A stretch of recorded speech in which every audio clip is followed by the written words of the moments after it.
অসম আত্মনিৰ্ভৰ আঁচনিত ৰি ইণ্টাৰভিউ দি অহা মানুহখিনি আৰু যিখিনি এতিয়ালৈকে মাতা নাই ইণ্টাৰভিউত সকলোৰে কাৰণে মই এটা আজি ভিডিঅ' বনাইছোঁ। আপোনালোকৰ গুৰুত্বপূৰ্ণভাৱে আপোনালোকে ভিডিঅ'টো শেষলৈকে চাব। আৰু যে মোৰ চেনেলত কোনো নতুনকৈ আছে প্লিজ চেনেলটো ছাবস্ক্ৰাইব কৰি ৰাখিব। হয়তো এই ভিডিঅ'টো চোৱাৰ পিছত আপোনালোকৰ মনৰ ডাউটটো আপোনালোকক একদম 100% কনফাৰ্ম হ'ব আপোনালোকৰ মনত।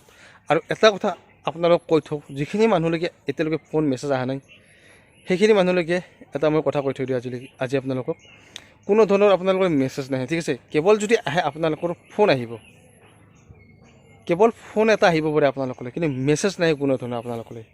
সেই কথাটো মই আজি আপোনালোকক স্পষ্ট কৰি দিলোঁ। বহুতে এই প্ৰশ্নটো সুধি থাকে, কোনো ধৰণৰ মেছেজ নাহে। কথাটো আপোনালোকে লিখি ৰাখক, মই 100% গেৰাণ্টি দিছোঁ। ভিডিঅ'টো আপোনালোকে চাওক শেষলৈকে, সকলো কথা A to Z এই ভিডিঅ'টোত আপোনালোকক মই জনাই দিম আজিলৈকে। অসম আত্মনিৰ্ভৰ আঁচনিত যিসকল যুৱক যুৱতীয়ে এপ্লাই কৰিছিলে আৰু এতিয়ালৈকে যিখিনি যুৱক যুৱতীক ইণ্টাৰভিউত মাতিলে, মানে যিটো ৰি ইণ্টাৰভিউ হৈছে সেইখিনিক মাতিলে, সেইখিনিৰ কাৰণে খুবেই ভাল এটা খবৰ। আৰু যিখিনিক এতিয়ালৈকে মাতা নাই সেইখিনিৰ কাৰণে বহুত এটা বেয়া খবৰ।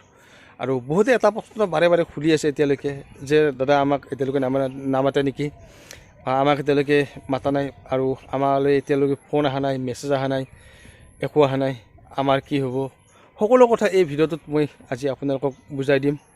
আৰু আপোনালোকে ধুনীয়াকৈ ভিডিঅ'টো স্কিপ নকৰাকৈ শেষলৈকে চাব। আৰু এই ভিডিঅ'টো চোৱাৰ পিছত আপোনালোকে সকলো কথা বুজি পাব। আৰু হয়তো বহুত ইউটিউবাৰে আছে আপোনালোকক মিছা কথা কৈ কিনে, মিছা ভিডিঅ' বনাই কিনে আপোনালোকক ঠগবাজি কৰি আছে, ঠিক আছে।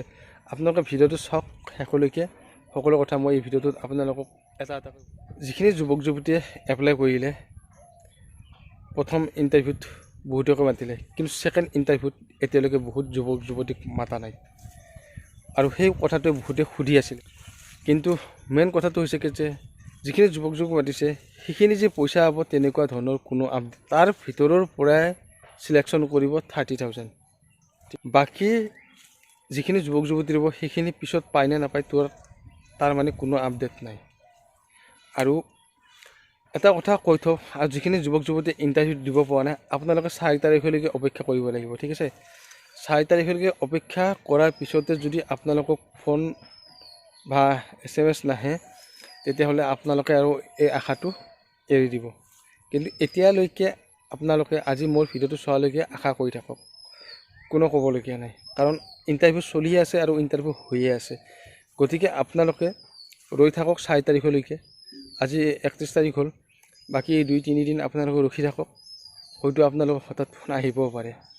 আৰু ফোন আহিলে জানিব যে আপোনালোকৰ আৰু এই আশাৰ পৰা দূৰত যোৱাই ভাল। আৰু বাকী যুৱক যুৱতীখিনি কিহৰ কাৰণে নামাতিলে সেইখিনি কথা কোনো অফিচিয়েলি আপডেট নাই, অফিচিয়েলি কোনো খবৰ নাই এতিয়ালৈকে। আৰু এটা কথা আপোনালোকক কৈ থওঁ, মই অফিচৰ পৰা কোনো ধৰণৰ মেছেজ নাহে। ফাৰ্ষ্ট কথাটো সেই, কোনো ধৰণৰ মেছেজ নাহে। আপোনালোক কেৱল যদি আহে ফোন এটা কৰিব, তাত বাহিৰে বেলেগ একো নকয়। মেছেজ নাহে, আপোনালোকে 100% লিখি লওক মোৰ কথাটো। যদি আপোনালোকৰ ভাগ্য ভাল তেতিয়াহ'লে আপোনালোকলৈ ফোন আহিব এইকেইদিনৰ ভিতৰত 4 তাৰিখলৈকে।